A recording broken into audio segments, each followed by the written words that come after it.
الحمد لله نحمده ونستعينه ونستغفره ونؤمن به ونتوكل عليه ونعوذ بالله من شرور أنفسنا ومن سيئات أعمالنا من يهده الله فلا مضل له ومن يضلله فلا هادي له ونشهد أن لا إله إلا الله وحده لا شريك له ونشهد أن سيدنا ونبينا ومولانا محمدا عبده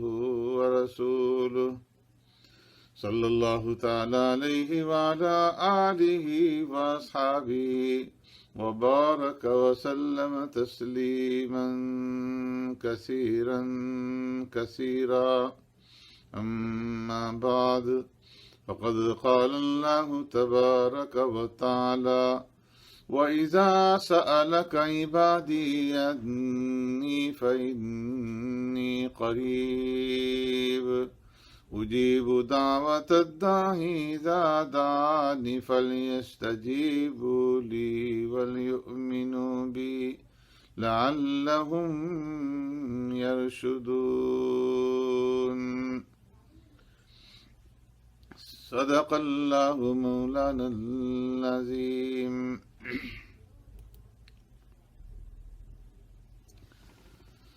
میرے معزز سامعین و ناظرین،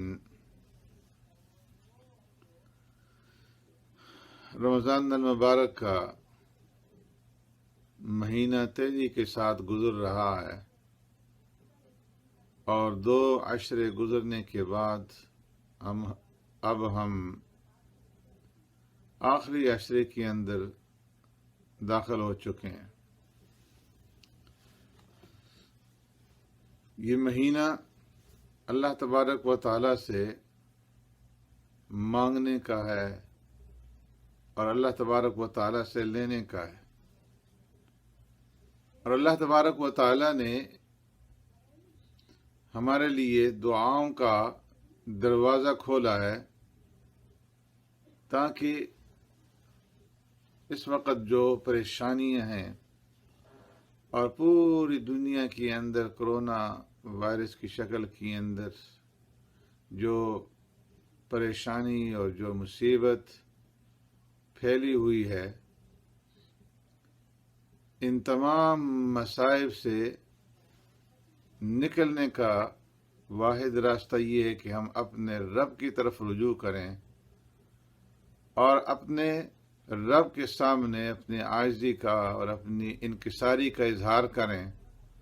اس کے سامنے اپنے ہاتھ اٹھائیں اور اس سے اس مصیبت اور اس پریشانی اور اس تکلیف اور اس رنج سے نکلنے کی دعا کریں۔ اس لیے کہ اللہ تبارک و تعالی خود فرماتے ہیں کہ اے میرے بندو، تم مجھ سے دعا مانگو، تم مجھ سے دعا مانگو گے تو میں تمہاری دعا کو، تمہاری پکار کو، تمہاری مانگ کو قبول کروں گا۔ جب اللہ تبارک و تعالیٰ اپنے بندے کا رونا دھونا دیکھتے ہیں، اس کا خوف دیکھتے ہیں، اس کا غم دیکھتے ہیں، اس کی حالت کی تنگی دیکھتے ہیں، تو اللہ تبارک و تعالیٰ اس بندے کے اوپر اپنا انعام فرماتے ہیں اور اس کے حالات کے اندر آسانی اور سہولت پیدا فرماتے ہیں۔ اس کے لیے پھر ہر ایک عمل آسان ہو جاتا ہے۔ رمضان المبارک کے روزے رکھنے آسان ہو جائیں گے، راتوں کا اندر کا قیام اس کے لیے آسان اور سہل کر دیا جائے گا، اور اس کے لیے اعمال کے اندر جڑنا، اعمال کے اندر لگنا اور اللہ کی کتاب کی تلاوت کرنا آسان کر دیا جائے گا۔ اسے اللہ تبارک و تعالیٰ بیماریوں سے شفا عطا فرمائیں گے، اس کے اعمال کو شرف قبولیت عطا فرمائیں گے، اور اس کے وقت کے اندر اللہ تبارک و تعالی برکت پیدا فرمائیں گے، اور اس کی محنت کو اور اس کی کاوش کو، اس کی کوشش کو اللہ تبارک و تعالی قبول فرمائیں گے، اس لیے کہ اس ذات کا یہ حکم ہے، ادعونی استجب لکم، اے میرے بندو مجھ سے دعا مانگو، مجھے پکارو، میں تمہاری مانگ کو، میں تمہاری دعا کو قبول کروں گا۔ تو اللہ تبارک و تعالی کا یہ وعدہ ہے کہ مجھ سے مانگو، میں تمہاری مانگ کو پورا کروں گا،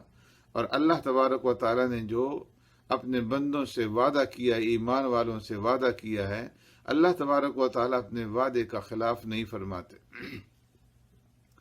تو ان تمام پریشانیوں سے اور مصائب سے اور ان تمام بلاؤں سے اور ان تمام وائرسوں سے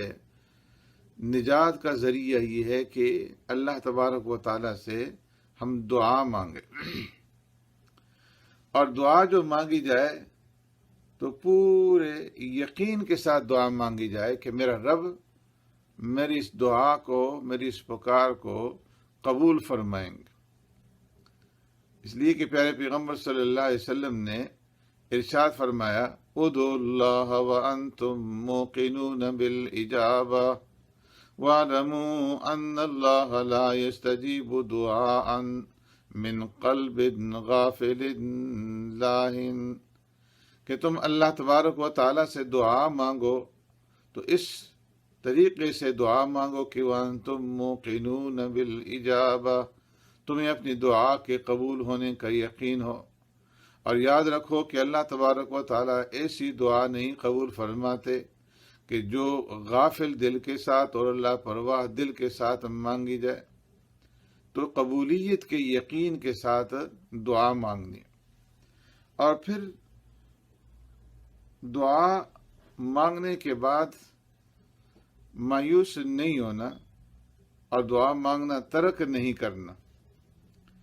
بلکہ مسلسل اللہ تبارک و تعالیٰ سے دعا مانگتے رہنا ہے۔ مایوس ہو کر کے دعا کا چھوڑ دینا، فرمایا کہ یہ کسی طرح بھی ایمان والوں کے لیے سزاوار نہیں ہے۔ پیارے پیغمبر صلی اللہ علیہ وسلم نے ارشاد فرمایا، لا يزال يستجاب للعبد ما لم يدعو باسم او قطيعة رحم ما لم يستعجل، کہ اللہ تبارک و تعالی بندے کی دعا کو قبول فرماتے ہیں جب تک کہ وہ کوئی گناہ کی چیز کے بارے میں سوال نہ کرے،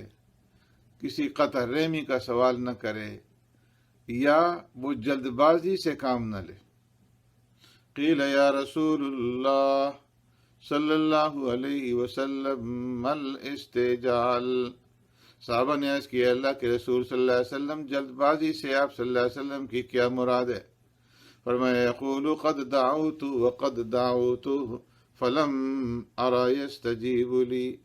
فرمایا کہ جلد بازی سے مراد میری یہ کہ بندہ دعا مانگے اور دعا مانگنے کے بعد یہ کہے کہ میں نے بار بار دعا مانگی لیکن میں نہیں دیکھتا کہ میری دعا کو قبول کیا جائے گا۔ تو یہ جلد بازی ہے کہ دعا مانگنے کے بعد اکتا جائے، تھک جائے اور دعا مانگنا چھوڑ دے اور جلد بازی کا اظہار کرے کہ میری دعا تو قبول نہیں ہوتی۔ تو اس نے فرمایا کہ اللہ کے دروازے پہ کھڑے ہو کر کے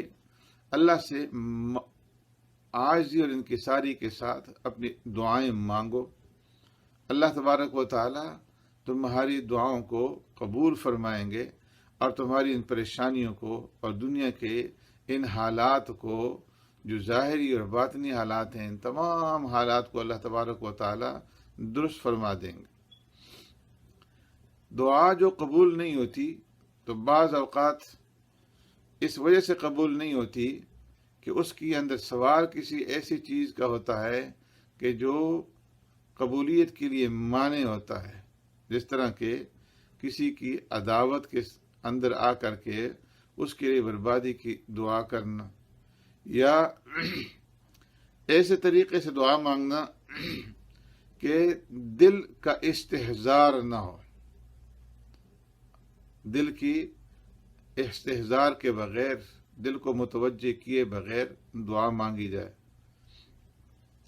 یا پھر کوئی ایسے موانع موجود ہوں کہ جو موانع دعا کی قبولیت کے راستے میں رکاوٹ بنتے ہیں، جس طرح کہ حرام کا کھانا اور گناہوں کی وجہ سے دلوں کے اوپر زنگ چڑھ جانا، اور غفلت کا غلبہ ہو جانا، اور شہوت اور لہو و لعب کا جو ہے اس کے اثرات دلوں کے اوپر پڑ جانا، تو اس لیے فرمایا کہ پھر دعا قبول نہیں ہوتی، اس لیے کہ آپ صلی اللہ علیہ وسلم نے فرما دیا کہ ان اللہ لا یستجیب دعاء من قلب غافل لاہ، جب حضور دل سے دعا نہ مانگی جائے اور غفلت کے ساتھ جو دعا مانگی جائے تو وہ دعا قبول نہیں ہوتی،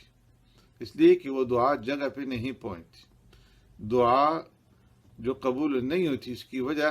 یہی ہے کہ انسان جو ہے وہ غفلت کے ساتھ، بے توجہی کے ساتھ یا حرام غذا کے ساتھ جو ہے دعا مانگتا ہے۔ تو دعا کی مثال بھی ایسی ہے کہ جس طرح کی ترکش سے تیر چلایا جائے، اگر پوری طاقت کے ساتھ ترکش سے تیر نکلے گا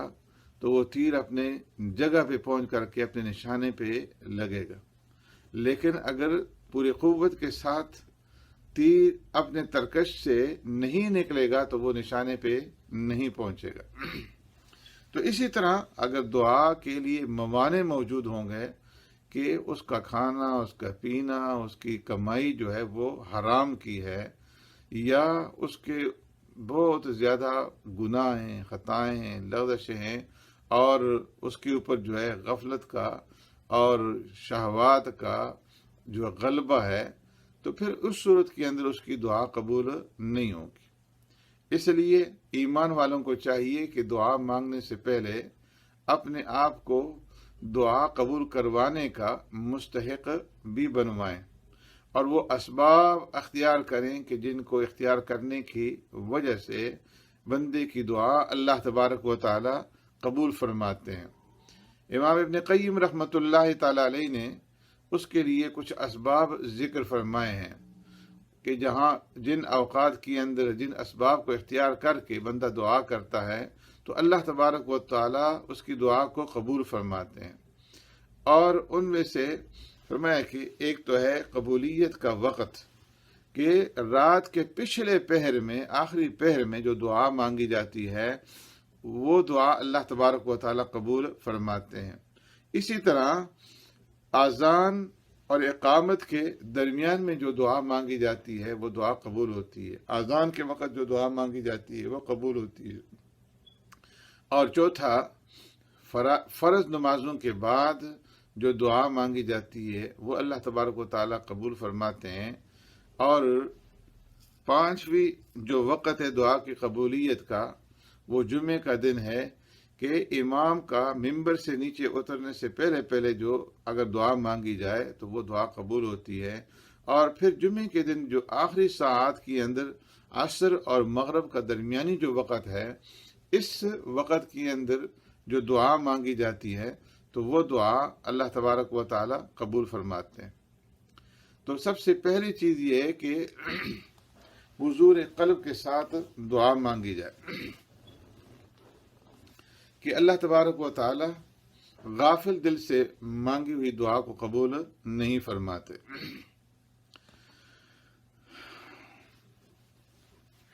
تو جب بھی دعا مانگی جائے تو حضور دل سے، دل کے اندر سے جو ہے، دل کی تہ سے وہ دعا بندے کی نکلے گی تو اس دعا کو اللہ تبارک و تعالی قبول فرمائیں گے۔ اگر زبان سے بندہ دعا مانگ رہا ہے اور نہ تو اس کا دماغ حاضر ہے نہ اس کا دل حاضر ہے تو اس صورت کے اندر وہ دعا کیسے قبولیت جو ہے وہ اختیار کر سکتی ہے؟ تو اس نے فرمایا کہ پہلی چیز یہ ہے کہ حضور دل سے پوری طلب کے ساتھ، تڑپ کے ساتھ جو ہے دعا مانگی جائے، اور پھر ان اوقات کے اندر دعا مانگی جائے کہ جو قبولیت کے اوقات ہیں، جس طرح میں نے پہلے عرض کیا کہ ایک تو رات کا پچھلا پہر ہے جو سحری کا وقت ہے، رات کا آخری وقت، اس کے اندر جو دعا مانگی جائے تو اللہ رب العزت قبول فرماتے، اس لیے کہ یہ وہ وقت ہے کہ رات کے پچھلے پہر میں خود اللہ تبارک و تعالیٰ آسمان دنیا پہ نزول فرما کر کے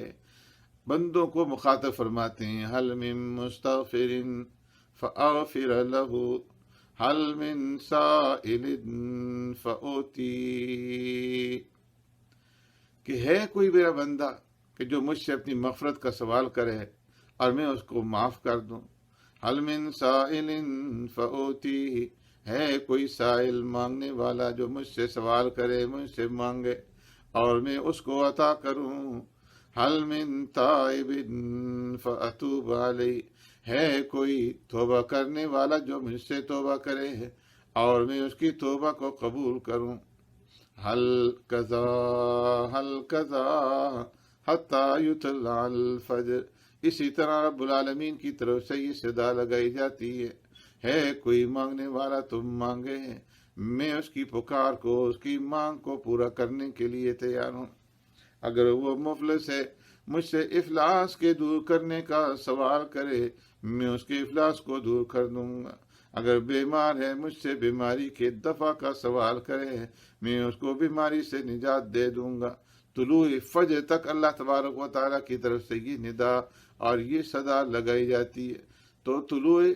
فجر کا جو وقت ہے، رات کے آخری پہر کا جو وقت ہے، یہ قبولیت کا وقت ہے کہ اس وقت کے اندر اللہ تبارک و تعالیٰ اپنے بندوں کی دعاؤں کو قبول فرماتے ہیں، اس لیے کہ اس وقت میں رب اپنے بندوں کے قریب ہوتا ہے، اور بندے جو اس وقت جا کر کے اپنے رب سے مانگ رہے ہوتے ہیں وہ اپنے رب کے قریب ہوتے ہیں۔ اور پھر اگر سجدے کے اندر پڑھ کر کے دعا مانگی جائے تو اللہ تبارک و تعالیٰ اس دعا کو بھی قبول فرماتے ہیں، اس لیے کہ سجدے کی حالت میں بندہ اپنے رب کے قریب ہوتا ہے، اور میں اقرب ما یکون الرب من العبد فی جوف اللیل الآخر واقرب ما یکون العبد من الرب وهو ساجد، کہ بندہ رات کے آخری پہر میں اپنے رب کے قریب ہوتا ہے اور اس وقت قریب ہوتا ہے کہ جب وہ سجدے کی حالت میں ہو، ان اقرب ما یکون العبد من ربه وهو ساجد،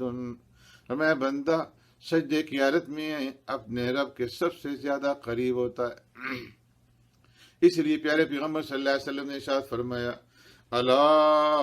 وانی نہیت ان اقرأ القرآن راکعا او ساجدا فاما الرکوع فعظموا فیہ الرب عز وجل واما السجود فاجتہدوا فی الدعاء فقمن ان یستجاب لکم، فرمایا کہ مجھے روکا گیا کہ میں رکوع کی حالت میں یا سجدے کی حالت کے اندر قرآن کی تلاوت کروں، رکوع کے اندر اس لیے کہ رکوع کے اندر تم اپنے رب کی عظمت کو، اس کی بڑائی کو، اس کی کبریائی کو بیان کرو، اور سجدے کے اندر فاجتہدوا فی الدعاء، دعا کے اندر کوشش کرو، دعا مانگنے کا اہتمام کرو، اس لیے کہ سجدے کی حالت میں جب بندہ دعا مانگے گا تو اس کی وہ دعا اللہ تبارک و تعالیٰ قبول فرمائیں گے۔ تیسرا جو قبولیت کا وقت ہے وہ ہے آذان کا وقت، کہ آذان جب ہو رہی ہو تو اس وقت میں اللہ سے دعا مانگی جائے، اور پھر آذان اور اقامت کا جو درمیانی وقت ہے، فرمایا کہ لا ترد الدعوی، اس وقت کے اندر جو دعا مانگی جاتی ہے تو وہ دعا رد نہیں کی جاتی، وہ دعا بھی اللہ تبارک و تعالیٰ کے ہاں مقبول ہوتی ہے۔ پھر فرض نماز کے بعد جب سلام پھیر کر کے جو دعا مانگی جائے تو یہ بھی قبولیت کا وقت ہے، کہ اس وقت میں جب دعا مانگی جائے تو وہ بھی اللہ رب العزت قبول فرماتے ہیں، اور امام کا ممبر سے اترنے سے پہلے پہلے جو دعا مانگی جائے تو وہ دعا بھی قبول ہوتی ہے، اور جمعے کے دن آخری ساعت میں عصر اور مغرب کے درمیان میں جو دعا مانگی جائے تو وہ قبول ہوتی ہے۔ تو یہ رمضان المبارک کا آخری عشرہ اور آخری عشرے کے دن اور رات جو گزر رہے ہیں یہ بھی قبولیت کے اوقات ہیں۔ ان اوقات کے اندر اور پھر خاص طور پر جب بندہ افطار کرتا ہے تو افطار کے وقت جو ہے ان دعاؤں کے مانگنے کا اہتمام کیا جائے. اللہ تبارک و تعالیٰ ان دعاؤں کو جو افطار کے وقت مانگی جاتی ہیں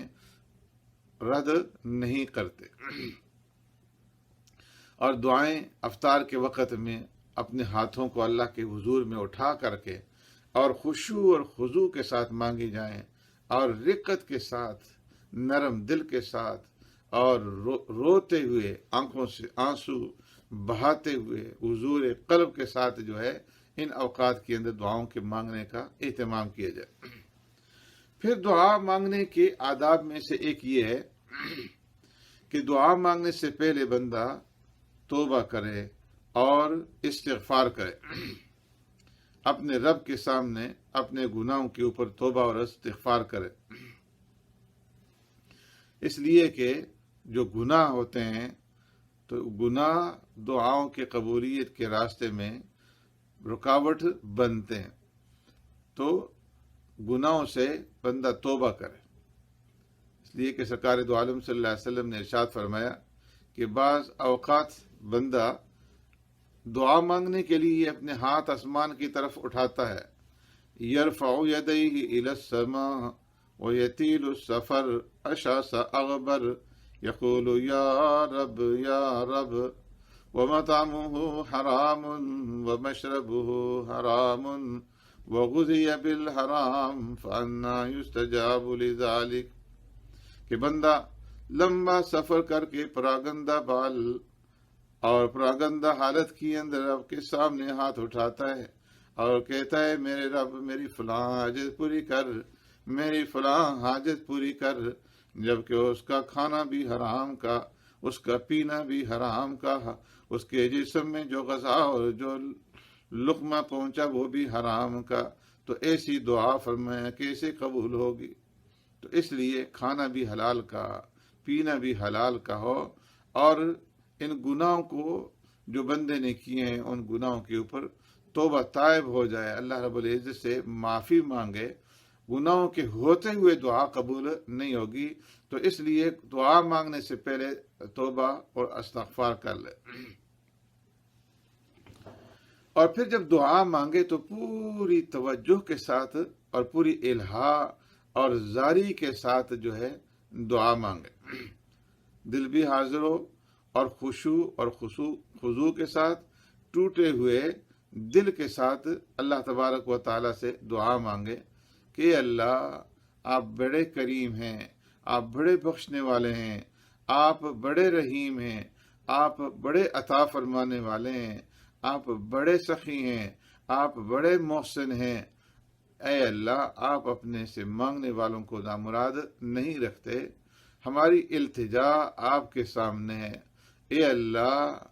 اگر آپ ہمیں نہیں دیں گے تو پھر ہمیں کون دے گا؟ تو الہا اور زاری کے ساتھ اور شکستہ دلی کے ساتھ جو ہے بندہ اپنے رب کے سامنے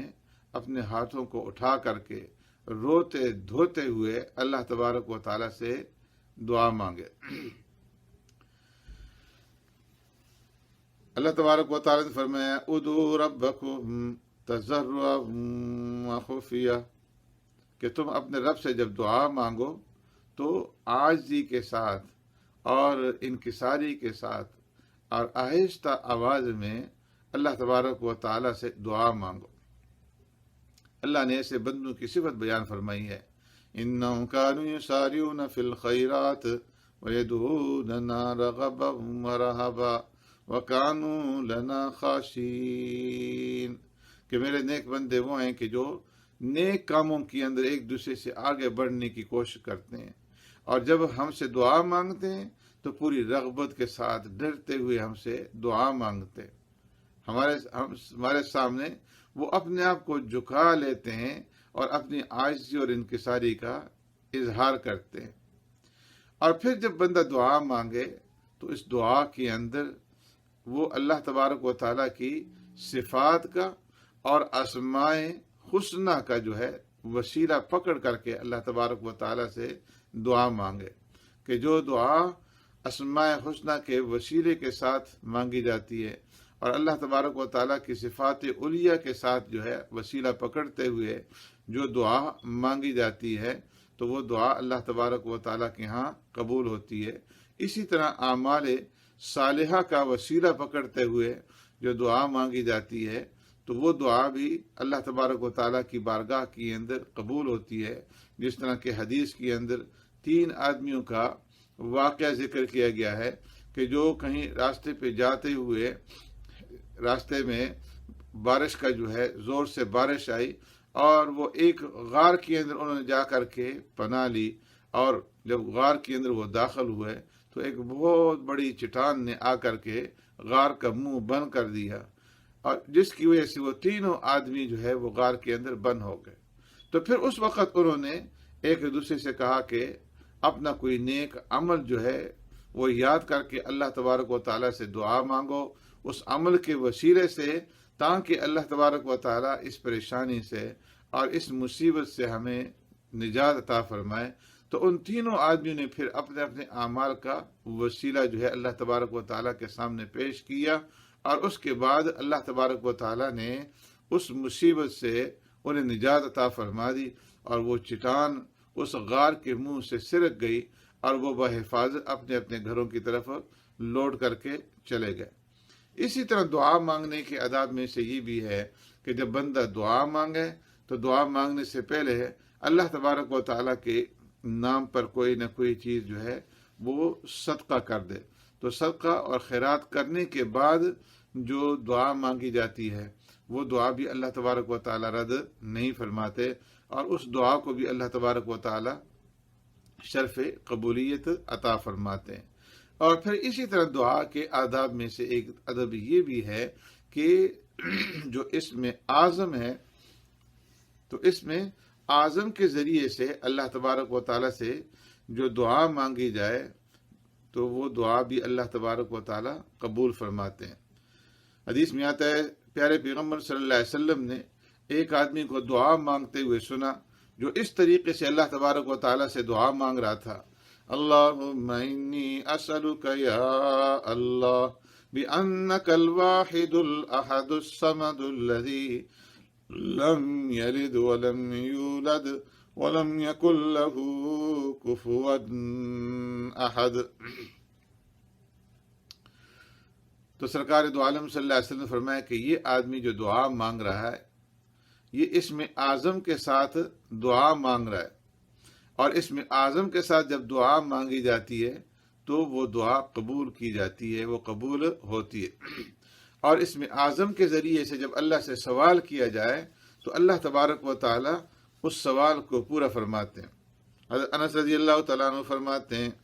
کنت جالسا مع النبی صلی اللہ علیہ وسلم ورجل يدعو فيقول اللهم إني أسألك بأن لك الحمد لا إله إلا أنت المنان بديع السماوات والأرض يا ذا الجلال والإكرام يا حي يا قيوم۔ تو پیارے پیغمبر صلی اللہ علیہ وسلم نے ارشاد فرمایا لقد دعا اللہ باسمہ العظیم الذی اذا دعی به اجاب واذا سئل به اعطى، کہ اس آدمی نے اللہ تبارک و تعالیٰ کے اسم اعظم کے ساتھ دعا مانگی ہے کہ جب اسم اعظم کے ساتھ دعا مانگی جائے تو اللہ تبارک و تعالیٰ اس دعا کو قبول فرماتے ہیں، اور جو سوال کیا جائے اس سوال کو پورا کیا جاتا ہے۔ تو یا حی یا قیوم کے جو الفاظ اس دعا کے اندر آئیں تو اس کے بارے میں بھی علماء نے لکھا ہے کہ یا حی یا قیوم یہ اسم اعظم ہے، اور اس کے ذریعے سے جو دعا مانگی جائے وہ اللہ تبارک و تعالی قبول فرماتے۔ اور پھر پورے کرب کے ساتھ اور درد کے ساتھ جو ہے بندہ اللہ تبارک و تعالی سے دعا مانگے۔ سرکار دو عالم صلی اللہ علیہ وسلم نے دعا سکھلائی کہ کس طرح اللہ سے دعا مانگی جاتی ہے۔ فرمایا اللہم انی عبدک وابن عبدک وابن امتک وفی قبضتک ناصیتی بیدک ماض فی حکمک عدل فی قضاؤک اسألک بکل اسم هو لک سمیت به نفسک او انزلته فی کتابک او استأثرت به فی مکنون الغیب عندک ان تجعل القرآن ربیع قلبی وجلاء ہمی وغمی۔ تو اس دعا کے اندر بھی سرکار دو عالم صلی اللہ علیہ وسلم نے اللہ تبارک و تعالیٰ کے سامنے اپنے عاجزی کا اور انکساری کا اظہار کیا، اور پھر اس کے بعد اللہ تبارک و تعالیٰ کے ناموں کو وسیلہ اختیار کرتے ہوئے اللہ تبارک و تعالیٰ سے دعا مانگی اور اپنا مدعا اللہ رب العزت کے سامنے پیش فرمایا۔ اسی طرح فرمایا کہ جو دعا حضرت یونس علیہ السلام نے مانگی تھی، وہ اس دعا کے ذریعے سے بھی اللہ تبارک و تعالیٰ سے سوال کیا جائے تو اللہ قبول فرماتے ہیں کہ جب یونس علیہ السلام مچھلی کے پیٹ میں تھے تو اس وقت انہوں نے ان الفاظ کے ساتھ اللہ کے سامنے فریاد کی، لا الہ الا انت سبحانک انی کنت من الظالمین۔ فرمایا کہ فَإِنَّهُ لَمْ يَدُ بِهَا رَجُلٌ مُسْلِمٌ فِي شَيْءٍ قَطُّ إِلَّا اسْتَجَابَ اللَّهُ لَهُ۔ پیارے پیغمبر صلی اللہ علیہ وسلم نے ارشاد فرمایا کہ جو آدمی بھی لا الہ الا انت سبحانک انی کنت من الظالمین کے ساتھ اللہ تبارک و تعالیٰ سے دعا مانگے گا تو اللہ تبارک و تعالیٰ اس کی دعا کو قبول فرمائیں گے۔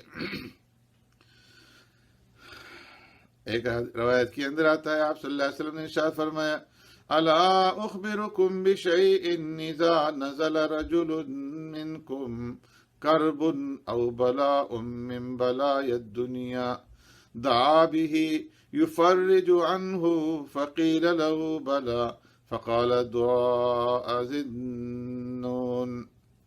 آپ صلی اللہ علیہ وسلم نے ارشاد فرمایا کہ کیا میں تمہیں خبر نہ دوں، تمہیں بتلاؤں نہیں کہ جب کسی بندے کے اوپر دنیا کے مصائب اور دنیا کی بلاؤں اور دنیا کی آزمائشوں میں سے کوئی آزمائش آئے، دنیا کی پریشانیوں میں سے کوئی پریشانی آئے، اور دنیا کی بیماریوں میں سے، دنیا کی آفات اور بلیات میں سے کوئی بلا آئے، اور بندہ ان الفاظ کے ساتھ اس بلا اور اس پریشانی کے دور کرنے کے اللہ رب العزت سے دعا مانگے، سوال کرے، تو اللہ تبارک و تعالیٰ اس کے دعا کو قبول فرماتے ہوئے اس بلا اور اس پریشانی کو، اس آفت اور اس مصیبت کو ٹال دیتے ہیں، دور فرما دیتے ہیں۔ صحابہ نے عرض کیا کہ اللہ کے رسول ضرور ہمیں بتائیے، تو آپ صلی اللہ علیہ وسلم نے ارشاد فرمایا کہ دعا ذنون، وہ دعا جو حضرت یونس علیہ السلام نے مچھلی کے پیٹ کے اندر مانگی تھی، کہ جب بھی دنیا کے اندر تمہارے اوپر کوئی پریشانی آئے، کوئی آفت آئے، کوئی بلا آئے، کوئی مصیبت آئے، تم کسی مقدمے کے اندر الجھ جاؤ، پھنس جاؤ، جیل کے اندر پہنچ جاؤ، تو اس دعا کے ذریعے سے اللہ تبارک و تعالیٰ سے دعا مانگو تو اللہ تبارک و تعالیٰ تمہاری دعا کو قبول فرمائیں گے۔ تو آج پوری دنیا کے اندر کرونا کی شکل کے اندر جو بلا اور جو مصیبت پوری انسانیت کے اوپر پڑی ہوئی ہے، اس رمضان المبارک کے اس مہینے کے اندر، لا الہ الا انت سبحانک انی کنت من الظالمین، اس کے پڑھنے کا اہتمام رکھا جائے۔ کم از کم 3 تسبیحات روزانہ جو ہے، ہو سکے تو ہر نماز کے بعد ایک تسبیح لا الہ الا انت سبحانک انی کنت من الظالمین کی پڑھ لی جائے، اور اگر نہیں تو کم از کم 3 تسبیحات جو ہے اس دعا کا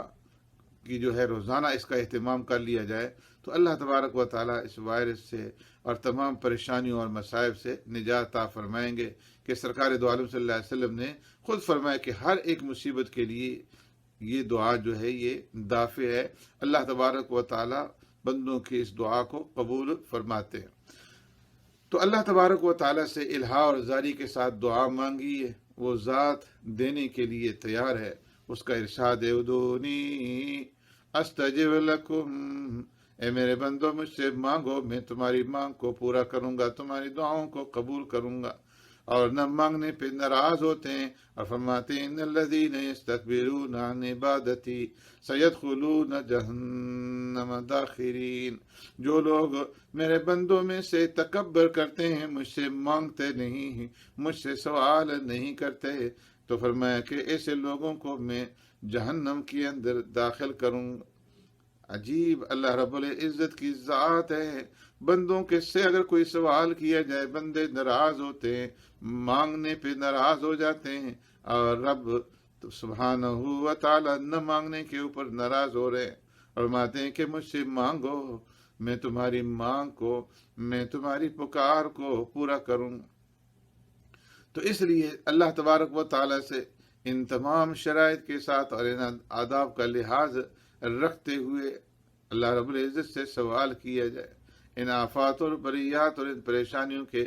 دور کرنے کا اللہ تبارک و تعالی سے سوال کیا جائے۔ اللہ تبارک و تعالی ہمیں اور ہمارے گھر والوں کو اور پوری انسانیت کو ہر قسم کے بیماریوں سے شفائے کاملہ عاجلہ اور نافع عطا فرمائے۔ جتنے بھی بیماریاں ہیں، چاہے ظاہری بیماریاں ہیں، چاہے باطنی بیماریاں ہیں، ان تمام بیماریوں کے اوپر اللہ تبارک و تعالیٰ سے سوال کیجئے کہ اللہ تبارک و تعالیٰ ان بیماریوں سے ہمیں نجات عطا فرمائے، اور ان بلاؤں اور ان پریشانیوں کو اللہ تبارک و تعالیٰ دور فرمائے، اور پورے الحاح اور زاری کے ساتھ اور قبولیت کے یقین کے ساتھ اللہ تبارک و تعالیٰ سے دعا مانگی ہے۔ اللہ تبارک و تعالیٰ ضرور قبول فرمائیں گے۔ ربنا اصرف عنا عذاب جہنم ان عذابها كان غراما اللهم ارفع عنا البلاء والوباء لا إله إلا أنت سبحانك إني كنت من الظالمين ربنا هب لنا من أزواجنا وذرياتنا قرة أعين واجعلنا للمتقين إماما اللهم اشف مرضانا ومرضى المسلمين اللهم يا شافي الأمراض اشف مرضانا ومرضى المسلمين اللهم يا قاضي الحاجات اللهم يا دافع البليات اللهم يا رافع الدرجات اللهم يا أحل المشكلات اللهم يا أحل المشكلات اللهم يا مسبب الأسباب اللهم يا مجيب الدعوات اللهم يا خير الناصرين اللهم يا أرحم الراحمين اللهم إنا نسألك من خير ما سألك منه عبدك ونبيك محمد